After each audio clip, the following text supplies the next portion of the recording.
भागवत के मध्य में रास पंचाध्यायी 29, 30, 31, 32 और 33, ये जो 5 अध्याय हैं इसे कहते हैं रास पंचाध्यायी। क्या कहते हैं इसे?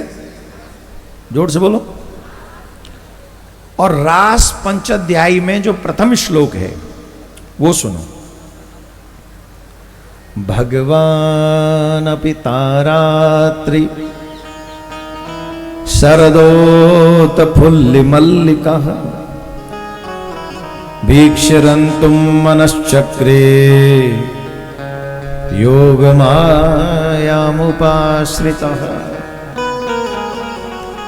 ठाकुर जी ने बंसी बट पे ठाड़े है के सुंदर बंसी बजाई। अपने मन को तैयार करो, ध्यान से सुनो, अपने मन को तैयार करो बंसी पट पे यहीं। और जब कन्हैया ने बंसी बजाई तो कन्हैया के मुख से जो बांसुरी बजी, उस बांसुरी की धुन को सुन के देखो, जब जब कन्हैया बंसी बजावे है तब तब वो बांसुरी की धुन सब सुने। पर आज जब कन्हैया ने बांसुरी बजाई है तो सब नहीं सुन रहे, तो विशेष वही गोपी सुन रही हैं जिनको रास में सम्मिलित होना। कन्हैया की बांसुरी की धुन को पहले सब सुनते थे, पर इस बार कन्हैया की बांसुरी की धुन को सिर्फ उन्हीं गोपियों ने सुना जो उस रास में आने की पात्रता रखती थी। सबने नहीं, सब नहीं सुन सके। पहला ही श्लोक है, सुखदेव जी महाराज कह रहे हैं ये जो रास की कथा हम सुना रहे हैं ये किसकी कथा है? बोले भगवान की। किसकी है? जोर से बोलो। भगवान पितारात्रि शरदोत फुल्ल मल्लिका, ये भगवान की कथा है। अधिकांश जड़ बुद्धि, काम युक्त विचार रखने वाले मानव बुद्धि इसके अर्थ को अनर्थ कर लेते हैं। और ये बात इसलिए हम बार बार बोलते हैं कि भगवान की लीलाओं को समझना, स्पेशली रास की लीलाओं को समझना, ब्रज की लीलाओं को समझना सबके बस की बात नहीं है। सब नहीं समझ पाएंगे इन बातों ने, इन लीला ने।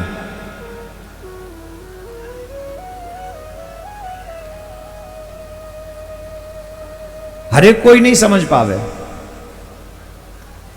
और आजकल तो सोशल मीडिया का जमाना है, न जाने क्या क्या बना के, क्या क्या बोल के कुछ भी छाप देते हैं। अरे भैयाओ, एक ही शब्द के अनेक अर्थ हैं जो तुम जानते नहीं हो। तुम जानते नहीं हो उसे। इसीलिए विद्वानों के सानिध्य में बैठकर रास के किसी ब्रजवासी के मुंह से रास सुनना चाहिए, या बहुत बड़े विद्वान से। नहीं तो ऐसे ऐसे अर्थ करके बता देंगे कि आपकी बुद्धि भ्रष्ट हो जाएगी और आप कृष्ण को भगवान नहीं साधारण मनुष्य मान लोगे। और अगर कृष्ण को साधारण मनुष्य आपने मान लिया तो आपका नरक जाना निश्चित है।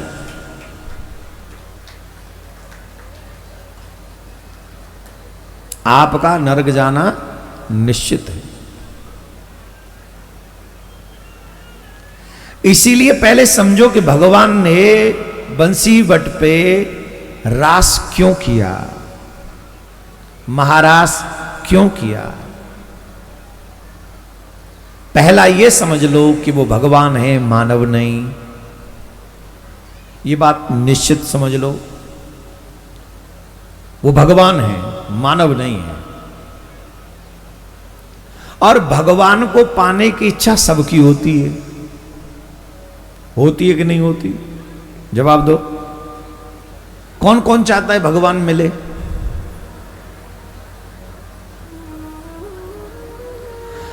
और मैं ये दावे से कह सकता हूं, पुत्र के रूप में चाहने वाले कम होंगे। कृष्ण मेरे लाला बने, ये भाव कम लोगों का होगा। तो हमारे ब्रज के लाला को जो स्वभाव है ना, हमारे ब्रज को लाला जो है ना, कन्हैया जो है, वो बड़ा फ्रेंडली है। का है? वाको स्वभाव बड़ो फ्रेंडली है। फ्रेंडली का मतलब है मित्र बनावे को सब तैयार डोलने वाले, कि कृष्ण हमारा मित्र बन, क्योंकि वो है ही। मोस्टली ब्रजवासीन को कन्हैया मित्र ही है, सखा ही है। और सखा क्यों है? क्योंकि सखा के बीच में कोई पर्दा नहीं,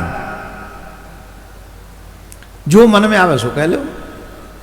बेटा के लिए तो पर्दा होगो, पिता के लिए भी पर्दा होगो, छोटो है बड़ो है भैया के लिए भी पर्दा होगो, पर सखा के लिए कोई पर्दा नहीं है। जहां हमारे मोस्टली ब्रजवासी कन्हैया को अपना सखा मानते हैं और वो सखा बने, और गोपियां भी वही सख्य भाव रखती हैं उनमें, कांत भाव रखती हैं उनमें। आपने भी हाथ उठाया, कौन कौन चाहता है कन्हैया हमारे सखा बन जाए? जो जो चाहते हैं कृष्ण हमारे सखा हो। तो लड्डू गोपाल बना के, बेटा बना के कौन कौन पूजा कर रहा है? बाबरे हो गए। दो दो भाव एक साथ कैसे पालोगे? या तो बेटा बनाओ या सखा बनाओ, एक भाव रखो। अब डिसाइड कर लेना आज इस कथा में कि आखिर हमें ठाकुर जी से कौन सा रिश्ता बनाना है और कौन सा रिश्ता निभाना है। कन्हैया ने जब बांसुरी बजावे को मन बनायो, अपनो मन तैयार करो रास को, तो जा समय पहली बात तो ये समझो कन्हैया ने बंसी बजाई क्यों। यही श्लोक में एक शब्द है तारात्रि, वो रात्रि एकत्रित भई। कौन सी? जिन रात्रिन में कन्हैया ने उन गोपीन को कही कि मैं तुम्हारी इच्छा को पूरी करूंगा।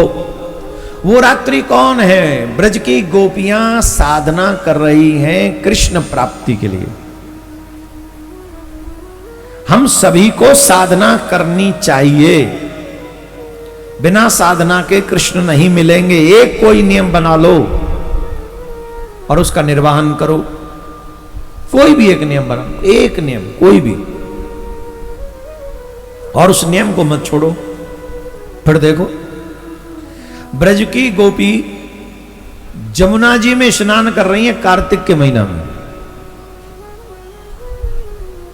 तुम्हारी तरह 8-9 बजे ना उठेंगी वो, 3-3:15 बजे छोड़ दें बिस्तर और चलो माट जिरई। जमुना जी कहां है? जौरे छारी जिरई, जमुना जी नहीं है? इतकू ना है, इतकू है जमुना जी। छारी इतकू है, जमुना जी इतकू है। जमुना जी यहां कहां है? जमुना जी इतकू दिख रही मो तो झूठी है।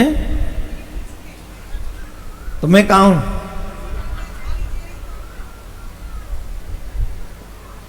जमुना जी नु गजब ढारा आख्यो मंचा जहां ते ढाए गिरा दे तो कोई है जाऊं तो इतकू समझ लो जमुना जी है। जिरई जमुना जी पीछे माऊ। अब रात्रि में 3 बजे जानो हो छारी ते जमुना जी नावे आसान है? वो धोता है कार्तिक के महीना में, एकदम धोता है सवेरे सवेरे 3 बजे। गोपी 3 बजे उठ के जमुना जी पे चली जाते हैं। और जमुना जी स्नान करती और वाके बाद में कात्यायनी देवी की पूजा करती और कात्यायनी देवी की पूजा करके कहा मांगती, कात्यायनी महामाये महायोगिन्नधीश्वरी नंद गोप सुतम देवीं पति में कुरुते नमः।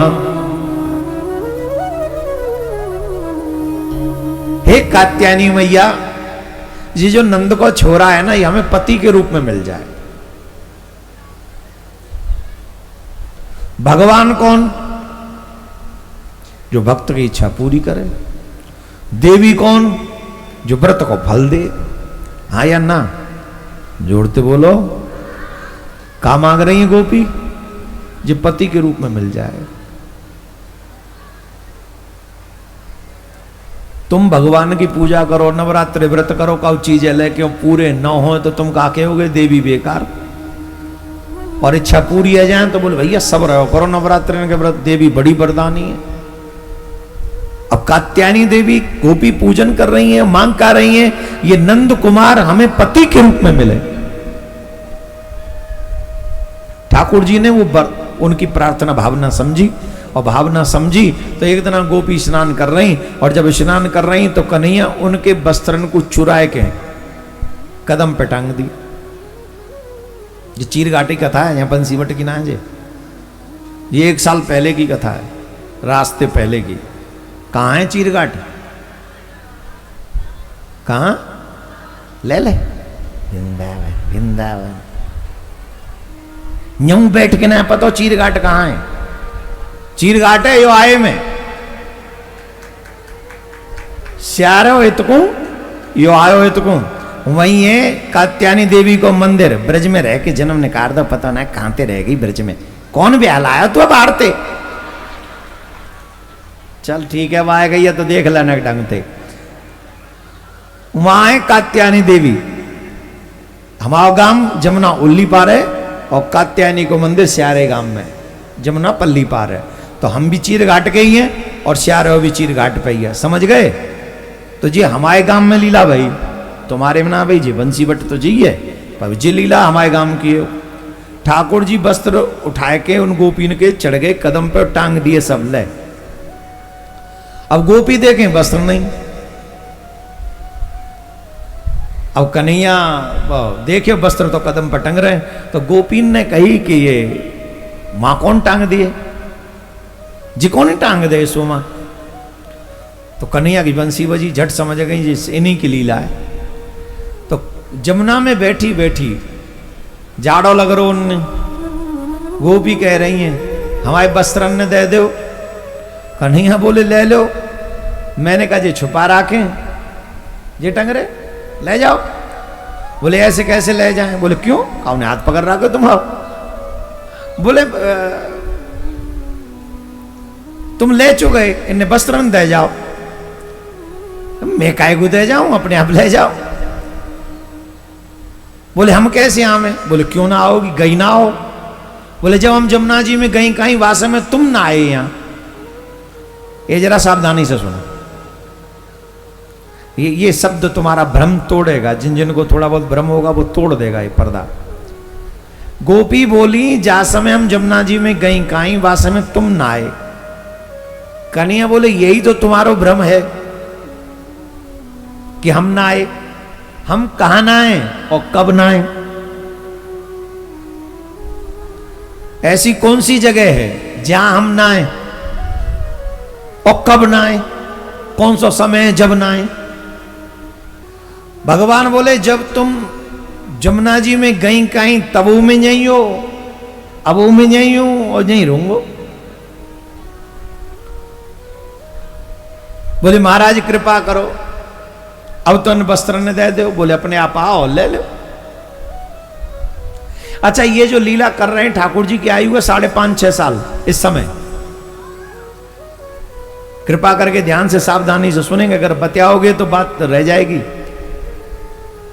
जा समय ठाकुर जी ये चीर हरण लीला कर रहे कहा है, वह समय ठाकुर जी की आयु है 5.5-6 साल।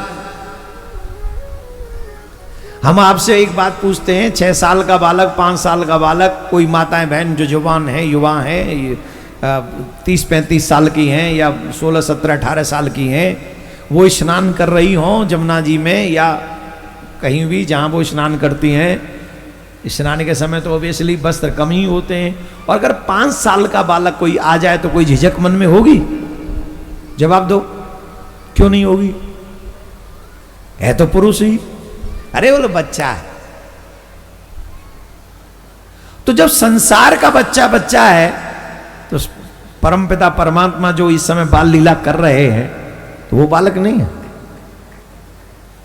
वो भी तो बालक है। तो उनके आगे आने में गोपियों को क्या संकोच? पहली बात। दूसरी बात, अगर मान लिया जाए कि भगवान हैं, कौन है? भगवान।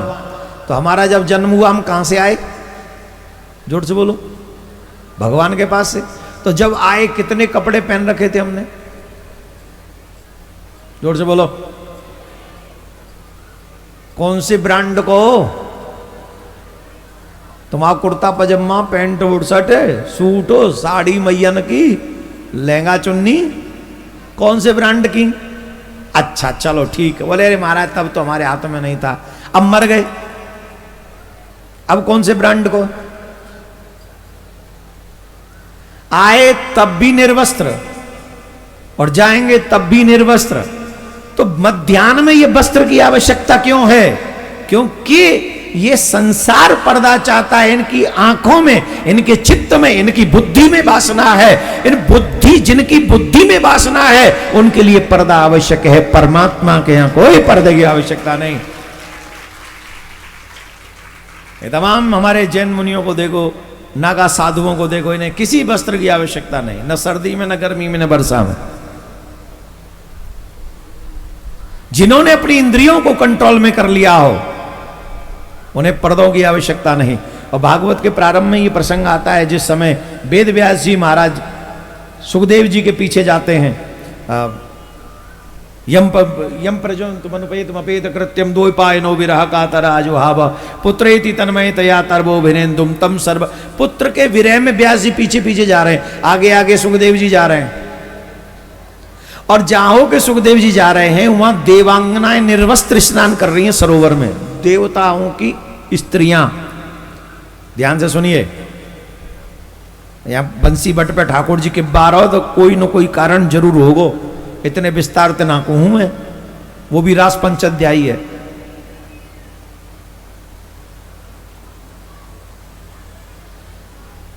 देवतान की देवियां स्वर्ग से यहां स्नान करने आई हैं, सरोवर में स्नान कर रही हैं।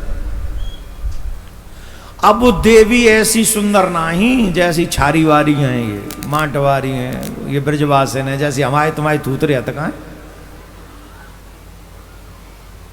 आज फोटो अच्छा आ जाए कल बुरो ही होगो, हाँ या ना? हाँ या ना? जवानी में कितना सुंदर फोटो आता है और बुढ़ापे में कोई ना कहे तो एक फोटो खिंचवा ले। एक फोटो नहीं खिंचवावे कोई, फिर आवे ही ना, समय होता है, निकल गया। अच्छे समय का अच्छा प्रयोग करो, फोटो हमेशा बना रहेगा। अब उस साधारण स्त्री ना ही, वो देवलोक की अप्सरा, जिन अप्सराओं को, देवियों को देखकर बड़े बड़े ऋषि मुनि ध्यानियों का ध्यान भंग हो जाता है। बड़े बड़े ऋषि मुनियों का ध्यान भंग हो जाता है। वो देवांगनाएं निर्वस्त्र सरोवर में स्नान कर रही हैं और सुखदेव जी समाधि में चले जा रहे हैं। उन्हें कोई मतलब नहीं कौन आ रहा है, कौन जा रहा है, कौन आ रहा है, कौन खा रहा है। निर्वस्त्र हैं, फिर भी कोई टेंशन नहीं। गई, सुखदेव जी गए और पीछे से व्यास जी आ रहे हैं। और व्यास जी वयोवृद्ध, दाढ़ी वाले, वेदों का विभाजन, पुराणों की रचना करने वाले व्यास जी, उन्होंने देखा अरे राम राम राम राम, ये स्त्रियां क्या कर रही हैं? अरे राम राम राम राम, निर्वस्त्र स्नान कर रही हैं सरोवर में।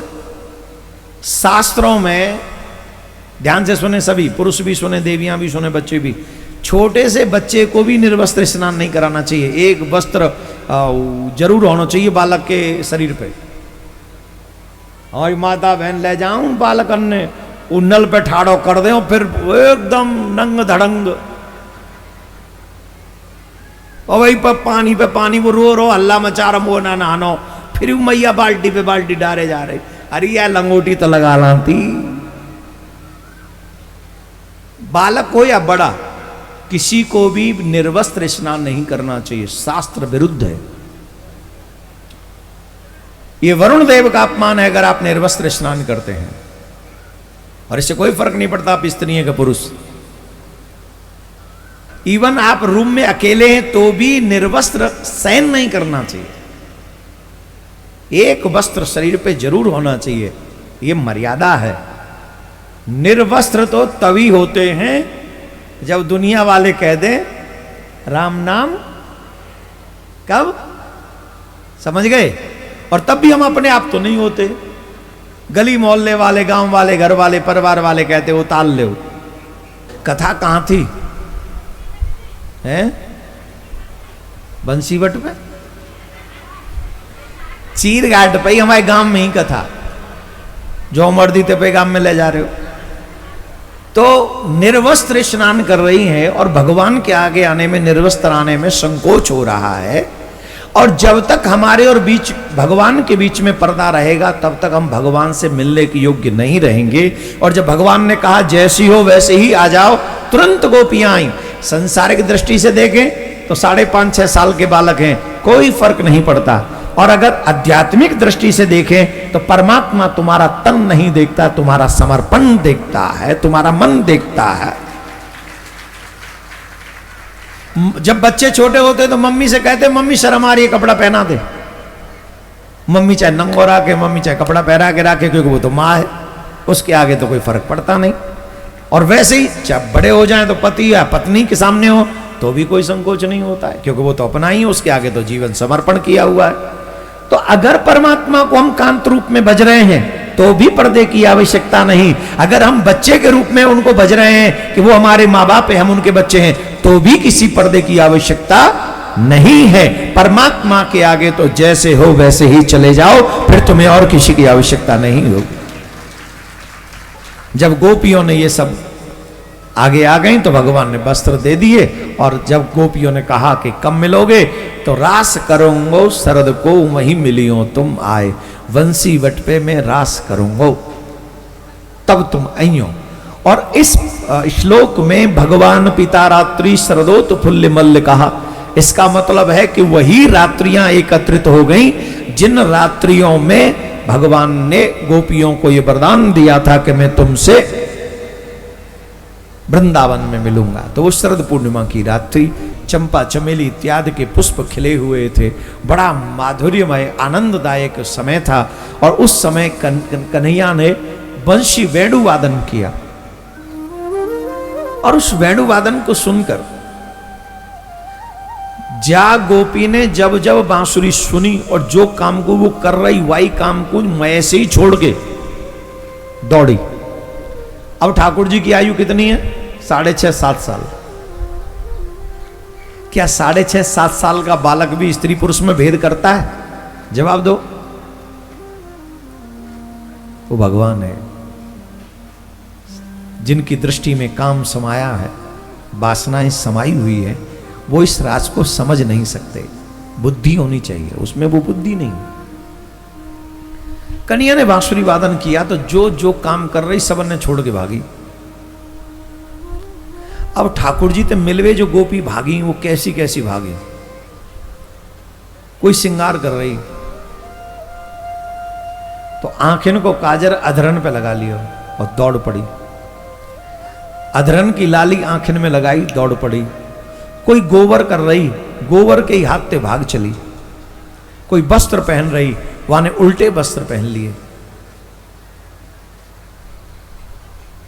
कोई हलवा बना रही अपने घर के गाजे, पति के गाजे, चूल्हे पे चढ़े और छोड़े आई। एक तो बड़ा अच्छा भाव है, एक गोपी अपने ससुर के काजे भोजन की थाली लगा रही,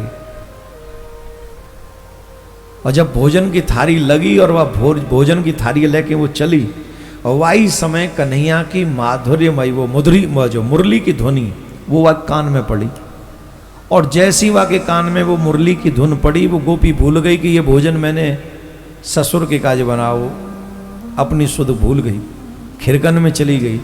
और खिरकन में गई, गैया के आगे धराई हुआ है, हलवा है, पूड़ी है, सब्जी है, गैया के आगे धराई। और गैया के काजे भूस भर्यो भर्यो, भूस धर्यो भर्यो भयो कतना में। तो गौशाला में वो कतना धर्यो, हवा में भूस भर रो, वह भूसे उठा लाई और भूस लाए के धर दियो ससुर के आगे, या तू खा ले। और हलवा धर दो गैया के आगे, या तू खा ले। श्याम ने ऐसी बंसी बजाई, गाय को रोटी ससुर को भूसा, ऐसी मति भरमाई। श्याम ने ऐसी बंसी बजाई, अद्भुत। यही बंसी पट पे सब गोपी एकत्रित है गई। एक दो गोपी नहीं, अनंत कोटि। गर्ग संहिता में मैं पढ़ रहे हो, वह समय जब गोपी वृंदावन पहुंची, बंसीवट पहुंची, तो बंसीवट पे जो लता पता औषधियां हतकाई, वो भी गोपी स्वरूप आ गए। लता पता जो औषधियां सब गोपी है गई, गोपी रूप धारण करो और कृष्ण के रास में समाहित हुई, प्रवेश किया।